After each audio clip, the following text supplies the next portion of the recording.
Hello, good morning to all of you. आप सभी को हमारे और अपने हम सब के YouTube channel Youth Competition Time में बहुत-बहुत स्वागत है।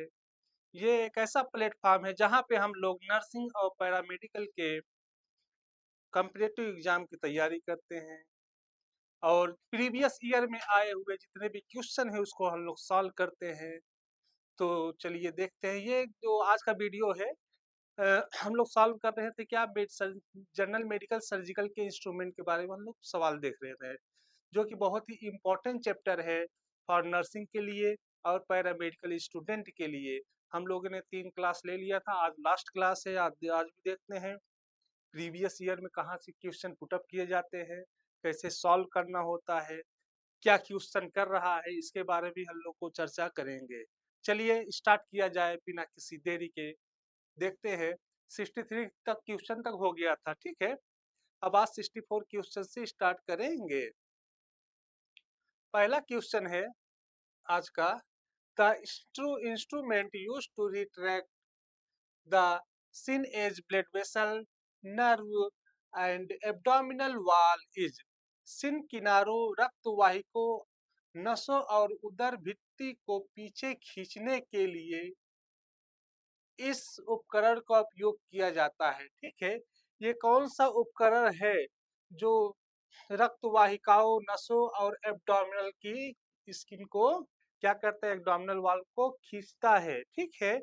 तो इसमें ऑप्शन क्या दिया गया है, पहला ऑप्शन है फ्रोंज रिट्रैक्टर, उसके बाद क्या है जर्नी रिट्रैक्टर, उसके बाद क्या है लंजबैक रिट्रैक्टर और लास्ट ऑप्शन क्या है डॉयन रिट्रैक्टर। जो इसका राइट आंसर होगा वो होगा लैंचबैक रिट्रैक्टर होता है, ठीक है। फ्रोंज रिट्रैक्टर का हम यूज हम लोग कहाँ करते हैं, जैसे आर्थो के केस में अक्सर किया जाता है, ठीक।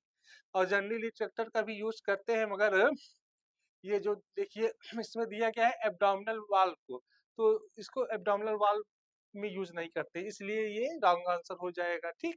लैंजबैक रिट्रैक्टर का यूज करते हैं। अब इसमें देखियो एक ऑप्शन और है डॉयल्स रिट्रैक्टर। डॉयल्स रिट्रैक्टर जो होता है वो क्या करता है, एब्डोमिनल वॉल को तो रिट्रैक्ट करता है मगर ब्लड वेसल्स को रिट्रैक्ट नहीं करता, इसलिए ये भी क्या हो जाएगा, रॉन्ग हो जाएगा। डॉन डिटेक्टर का यूज हम लोग अक्सर वहां पर करते हैं, जैसे एलएससीएस हो गया, गायनिक केसेस में हम लोग यूज करते हैं, जैसे एलएससीएस हो गया।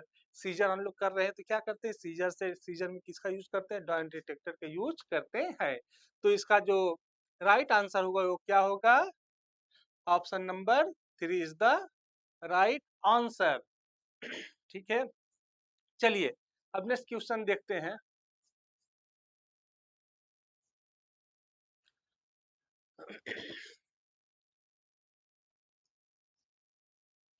65 नंबर क्वेश्चन क्या कह रहा है, Vipul procedure is performed in the case of.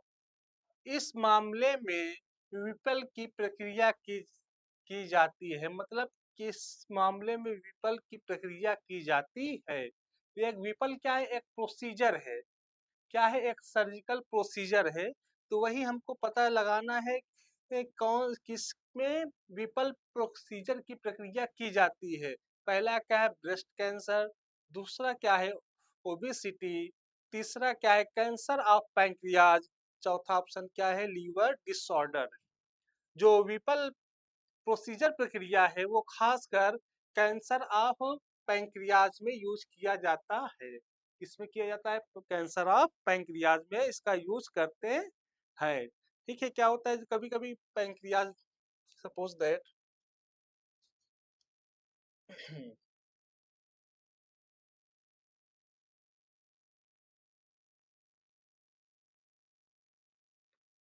आइए देख लेते हैं, थोड़ा सा चर्चा कर लेते हैं विपल प्रक्रिया क्या होती है।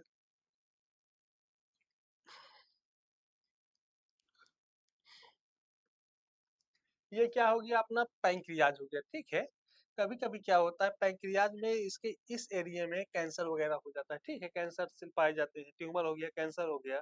तो क्या होता है विपल प्रोसीजर द्वारा हम लोग यहाँ की सेल को क्या करते हैं, कट कर देते हैं।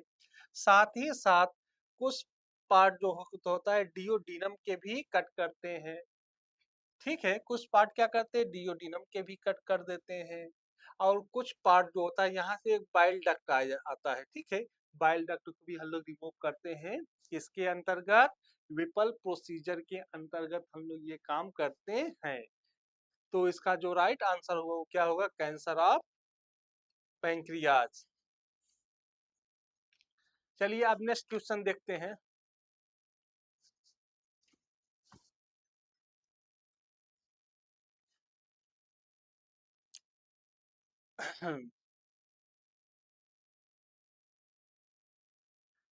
क्वेश्चन नंबर 66 क्या कह रहा है, the instrument most commonly use to hold soft tissues organ and bowels is.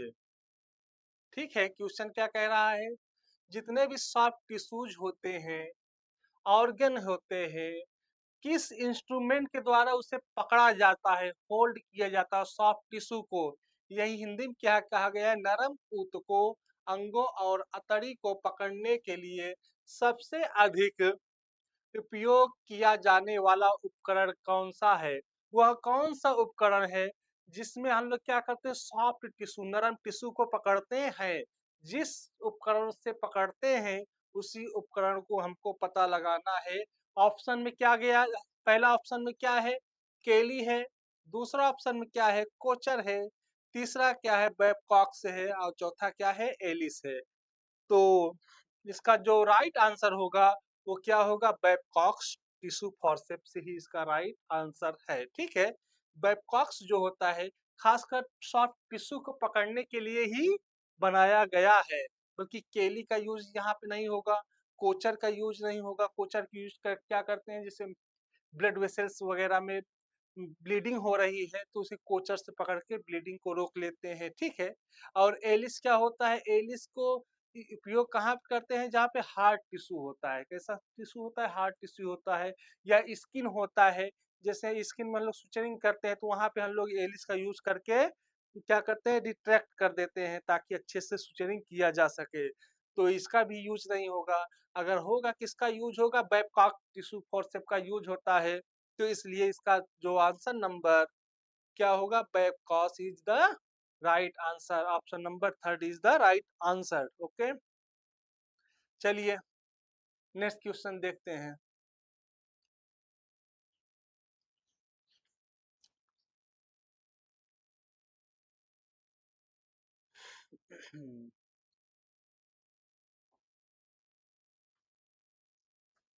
चलिए नेक्स्ट क्वेश्चन देखिए क्या कह रहा है, a small artery forceps used to hold small bleeders is called।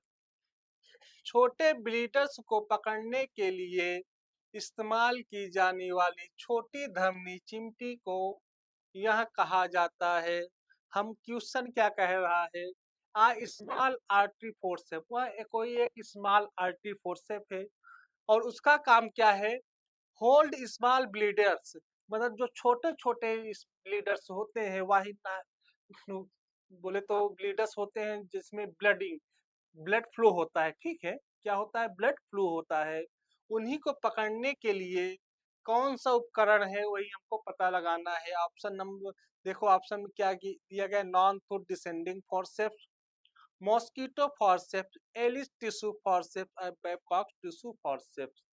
इसी में से कोई एक राइट आंसर है, वही हम लोग को पता करना है।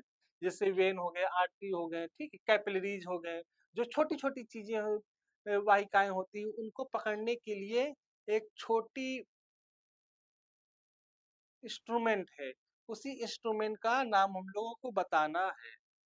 ऑप्शन में क्या दिया गया है, नॉन टूट डिसेंडिंग फॉरसेप। नॉन टूट डिसेंडिंग फॉरसेप जो होता है, डिसेंडिंग जो फॉरसेप होता है, ये क्या होता है, ये टिश्यू को पकड़ने में यूज करते हैं। ठीक है, ना कि ब्लीडर्स को पकड़ने में यूज किया जाता है।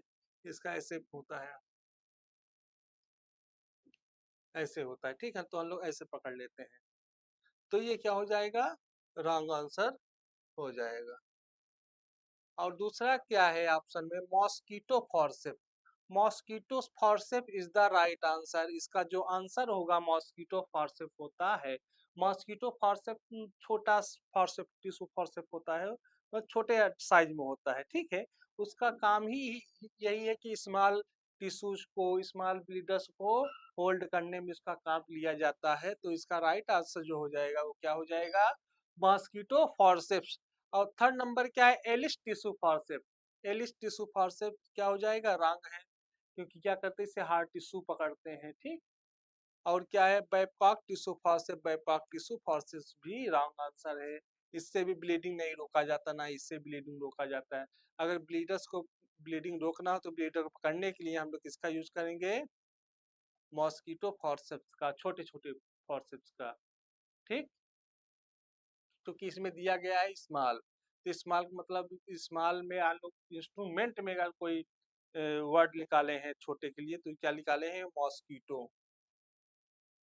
चलिए नेक्स्ट क्वेश्चन देखते हैं क्या है।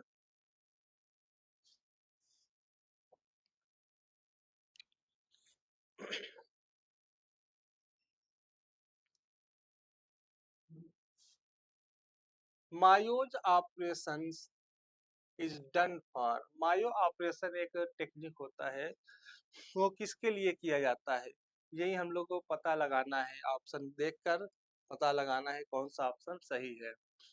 मायो का ऑपरेशन इसके लिए किया जाता है, पहला क्या है, अम्बिलिकल हार्निया, दूसरा क्या है, इंसिजनल हार्निया, तीसरा क्या है, फीमोरल हार्निया, और डी ऑप्शन क्या है, हार्निया। तो आप लोग एक बार देखिए कौन सा आंसर इसका हो सकता है।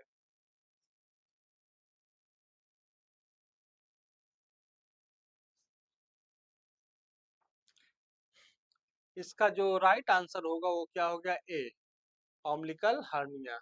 ऑम्बिलिकल hernia is the right answer. Hernia के बारे में आप लोग को पता ही होगा, हार्निया क्या आता है, जब कोई अंग अपना स्थान छोड़कर आगे बढ़ जाता है, ठीक है, कहीं दूसरे स्थान पे जाने लगता है, तो उसी को बोलते हैं हार्निया। तो ये क्या हो जाएगा, इंसिजनल हार्निया रॉन्ग आंसर हो जाएगा, फीमोरल हार्निया रॉन्ग आंसर हो जाएगा, इंगुनियल हार्निया रॉन्ग आंसर हो जाएगा, umbilical hernia is the right answer. चलिए नेक्स्ट क्वेश्चन देखते हैं।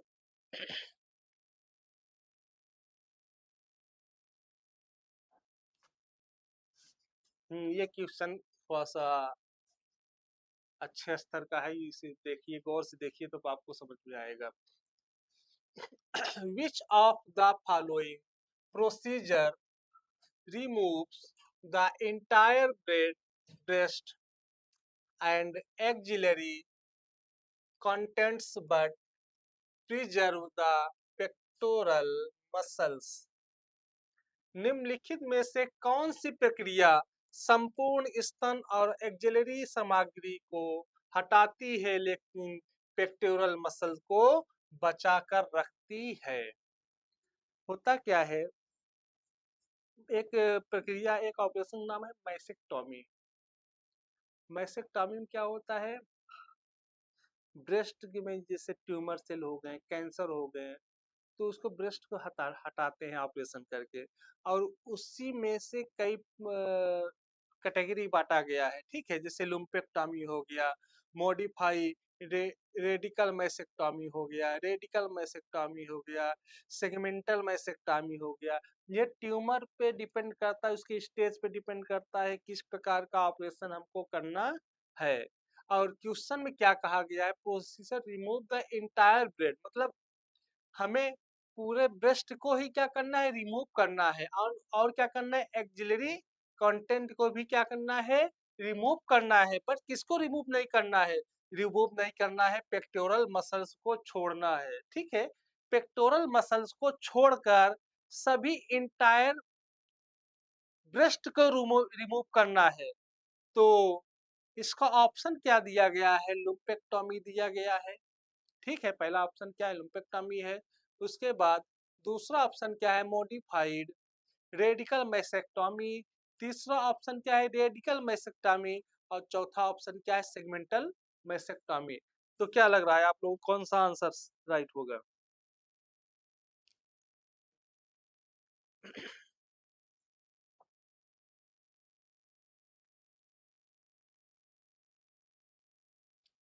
इसका जो राइट आंसर है वो क्या हो जाएगा? Modified radical mastectomy. Modified radical mastectomy is the right answer है। ठीक है, कौन सा आंसर है? Modified radical mastectomy is the right answer. यही आंसर, ये ऐसी प्रक्रिया है जिसमें हम पूरे इंटायर ब्रेस्ट को रिमूव करते हैं, मगर क्या करते हैं? पेक्टोरल मसल्स को छोड़ देते हैं। पेक्टोरल मसल्स को इसमें क्या करते हैं? छोड़ देते हैं, उसको नहीं हटाते हैं। और लुम्पेक्टॉमी क्या है? लुम्पेक्टॉमी वह प्रोसीजर है जिसमें ब्रेस्ट के ट्यूमर सेल को हटाते हैं और छोटे स्मॉल क्वांटिटी में वहाँ के अगल बगल के जो टिश्यूज होते हैं उसको रिमूव करते हैं, पूरा ब्रेस्ट रिमूव नहीं करते। और रेडिकल मैसेक्टॉमी क्या होता है? उसमें पूरा ब्रेस्ट भी रिमूव कर देते हैं और पेक्टोरल मसल्स को भी रिमूव करते हैं। क्या करते हैं? रेडिकल मैसेक्टॉमी में क्या करते हैं? ब्रेस्ट को रिमूव करते हैं, उसके साथ साथ जो मॉडिफाइड रेडिकल मैसेक्टॉमी में छूटा है पेक्टोरल मसल्स, उसको भी हम लोग नहीं छोड़ते हैं। पेक्टोरल मसल्स के साथ पूरे ब्रेस्ट को जब रिमूव करेंगे तो उसको क्या कहा जाएगा? रेडिकल मैसेक्टॉमी कहा जाएगा। और फोर्थ ऑप्शन में क्या कहा गया है? सेगमेंटल मैसेक्टॉमी। सेगमेंटल मैसेक्टॉमी वह प्रक्रिया होती है जो हम लोग क्या करते हैं? ट्यूमर सेल होता है, ट्यूमर सेल को हम लोग रिमूव ही करते हैं, मगर उसके आसपास एरिया को भी क्या करते हैं? रिमूव कर देते हैं। उसके आसपास की कुछ ज्यादा क्वांटिटी में, इससे ज्यादा क्वांटिटी में आसपास की सेल को रिमूव करते हैं, उसको क्या कहा जाता है? सेगमेंटल मैसेक्टॉमी कहा जाता है।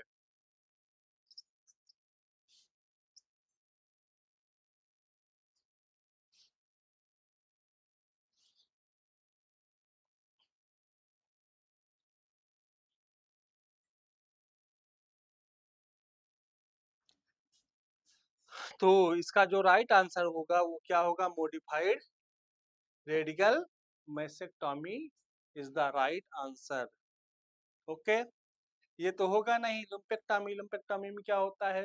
ट्यूमर सेल हटाते हैं, उसके उसके बाद कि उसके आसपास की सेल को भी रिमूव करते हैं। और इसमें क्या होता है? पूरा इंटायर ब्रेस्ट को क्या करते हैं? रिमूव करते हैं, मगर क्या करते हैं? पेक्टोरल मसल्स को छोड़ देते हैं। और रेडिकल बाइसेक्टॉमी में क्या होता है? पूरे ब्रेस्ट को रिमूव भी करते हैं और क्या करते हैं? पेक्टोरल मसल्स को भी इसमें रिमूव कर दिया जाता है। सेगमेंटल मैसेक्टॉमी में क्या होता है? जो ट्यूमर सेल होते हैं इसको रिमूव करते हैं, मगर ज्यादा मात्रा में आसपास की सेल को भी क्या करते हैं? हम लोग रिमूव कर देते हैं। ओके, चलिए आगे चलते हैं।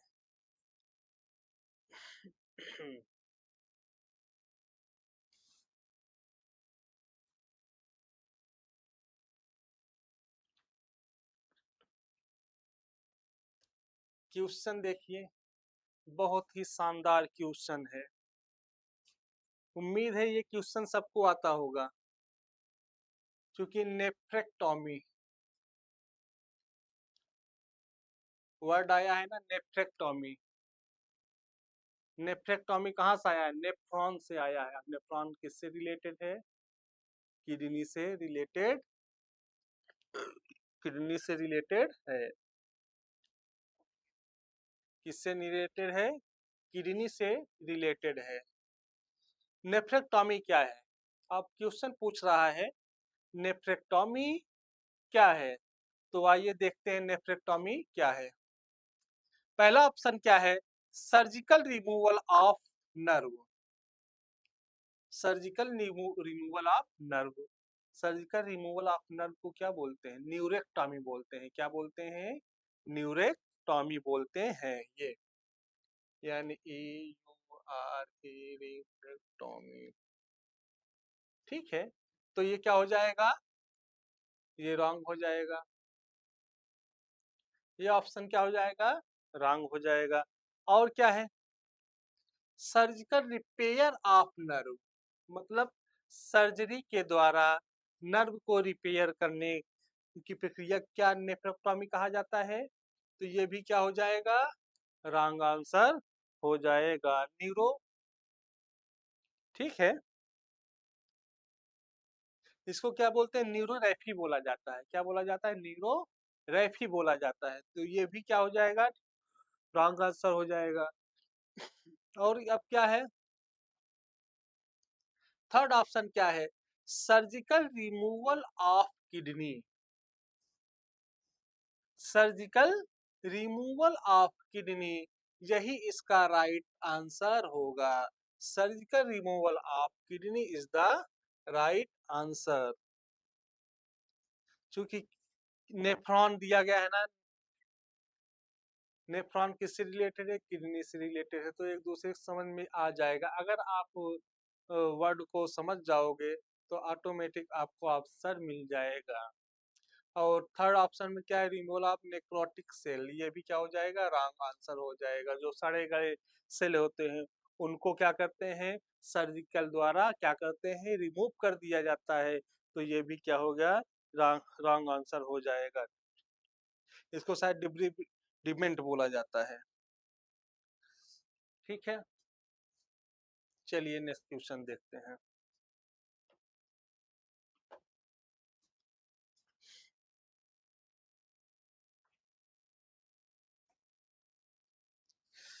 गर्मी बढ़ गई है भाई।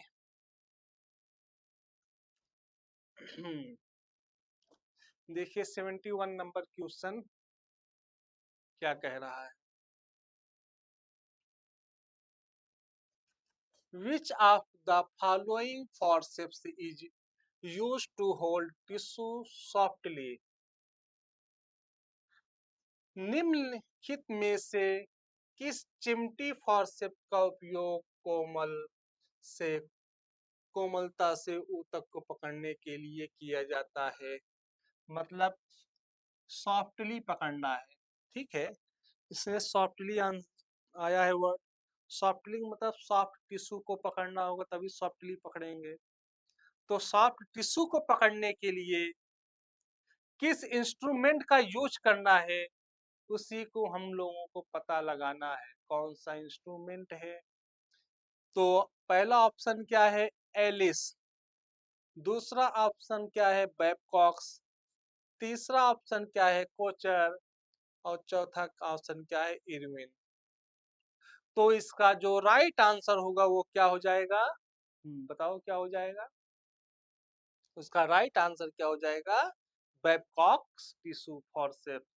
बैबकॉक्स वह टिश्यू फॉर्सेप है जो हम लोग क्या करते हैं, कोमल टिश्यू को पकड़ते हैं, जिससे हम लोग क्या करते हैं, सॉफ्ट टिश्यूज को पकड़ते हैं। ठीक है, एलिस तो होगा नहीं, एलिस से हार्ड टिश्यू पकड़ते हैं। कोचर होगा नहीं, कोचर भी रॉन्ग है। ये क्या है, इरविन, ये भी क्या है, रॉन्ग है। जो राइट आंसर हुआ वो क्या होगा, Babcock's tissue forceps is the right answer. चलिए आगे चलते हैं।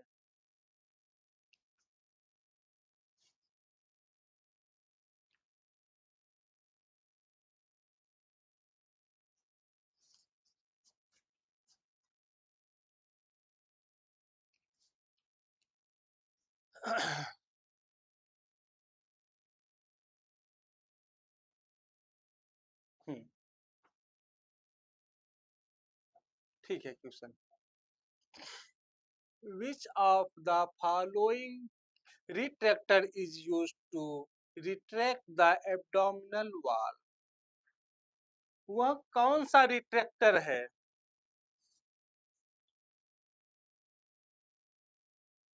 वह कौन सा रिट्रैक्टर है जो क्या करता है, रिट्रैक्ट करता है, किसको रिट्रैक्ट करता है, एब्डोमिनल वॉल को क्या करता है, रिट्रैक्ट करता है। तो हम लोगों को बताना है वो कौन सा रिट्रैक्टर है जो क्या करता है, एब्डोमिनल वॉल को रिट्रैक्ट करता है। तो क्या हो सकता है, आप लोग क्या लग रहा है, मॉरिस लग रहा है। मॉरिस नहीं होगा। डीवर्स, डीवर्स भी नहीं होगा। ठीक है, इसका जो जो राइट आंसर है वो क्या हो जाएगा, Langenbeck is the right answer. Okay, ये भी क्या हो जाएगा, रॉन्ग आंसर हो जाएगा। चलिए नेक्स्ट क्वेश्चन देखते हैं।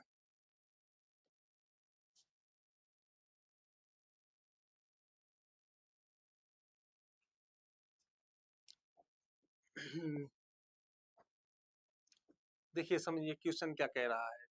Which of the following is not classified under surgical instrument.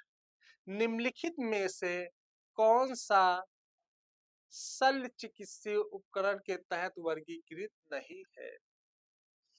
हमें वह प्रकार बताना है जो हमारे सर्जिकल इंस्ट्रूमेंट में क्लासिफाइड नहीं है, जो सर्जिकल इंस्ट्रूमेंट के अंतर्गत नहीं आता है। पहला क्या है, स्लाइडिंग मतलब फिसलन वाली वस्तु। दूसरा क्या है, कटिंग काटने वाली वस्तु। उसके बाद क्या है, ग्रेस्पिंग मतलब पकड़ने वाली वस्तु। और उसके बाद क्या है, थर्ड ऑप्शन में क्या है, डायलेटिंग मतलब फैलाने वाली वस्तु। तो इसका जो राइट आंसर हो क्या हो गया, स्लाइडिंग। क्या हो जाएगा, sliding is the right answer. Sliding जो होती है, ऐसा कोई इंस्ट्रूमेंट नहीं है जो फिसलने वाली वस्तु हो, फिसलने का काम कराता हो अपने ऑपरेशन थिएटर में, ऑपरेशन प्रोसीजर में। ठीक है, तो इसलिए ये राइट आंसर हो जाएगा। ऐसी कोई भी वस्तु हमारे अंडर सर्जिकल इंस्ट्रूमेंट में क्लासीफाई नहीं है, बल्कि कटिंग है। कटिंग करने के लिए हम लोग क्या करते हैं, सीजर वगैरह का इस्तेमाल करते हैं। तो ये तो ऑटोमेटिक तो है ही है। उसके बाद क्या है, ग्रेप्सिन। ग्रेप्सिन के लिए भी इंस्ट्रूमेंट है। ठीक है, जैसे एलिस हो गया, टिश्यू फॉर्सेप हो गए, और क्या हो सकता है, बेबकॉक टिश्यू फॉर्सेप हो गए, नॉन थ्रोट फॉर्सेप हो गए। ठीक है, ये सब क्या क्या ग्रेप्सिंग करता है, पकड़ता है। तो ये भी सर्जिकल इंस्ट्रूमेंट के अंतर्गत आते हैं। और क्या है, डायलेटिंग। डायलेटिंग भी क्या होते हैं, डायलेटर्स कुछ आते हैं, वो भी क्या करते हैं, इसके अंतर्गत आते हैं, सर्जिकल इंस्ट्रूमेंट के अंतर्गत आते हैं। ठीक है, तो इसका जो राइट आंसर हो वो क्या हो गया, स्लाइडिंग फिसलन वाली वस्तु। ऐसी कोई भी इंस्ट्रूमेंट नहीं बना है। चलिए आगे चलते हैं।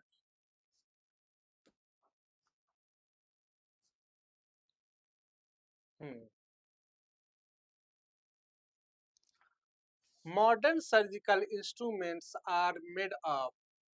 मॉडर्न जमाने में, अब की जमाने में जितने भी सर्जिकल इंस्ट्रूमेंट होते हैं वो किससे बने होते हैं।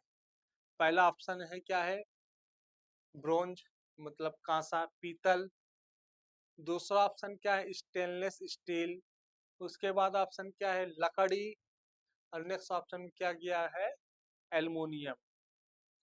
तो इसका जो राइट आंसर हुआ वो क्या हो गया, स्टेनलेस स्टील। आज कल के जितने भी इंस्ट्रूमेंट होते हैं अक्सर क्या किसके बने होते हैं, स्टेनलेस स्टील के बने होते हैं, ना कि पीतल के, लकड़ी के, एल्युमिनियम के, सबके बहुत कम मिलते हैं। क्यों स्टेनलेस स्टील के बने होते हैं, इसका एक फायदा क्या है, यह एक बार से कई बार यूज कर सकते हैं। और इसे ऑटोक्लेव करने में, इसे स्लाइस करने में आसानी होती है। तो इसलिए इसी का स्टेनलेस स्टील का ही बनता है। इसमें जंग भी नहीं लगता, मूर्छा भी नहीं लगता, तो लंबे समय तक भी चलता है। ठीक है, तो इसका जो राइट आंसर वो कौन सा होगा, स्टेनलेस स्टील।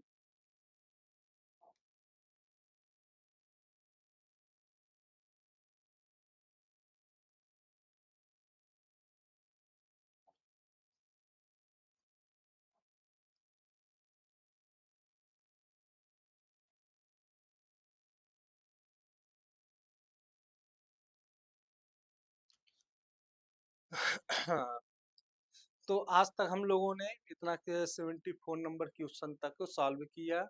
यहाँ से जनरल मेडिकल सर्जिकल का चैप्टर जो होता है वो इंड होता है।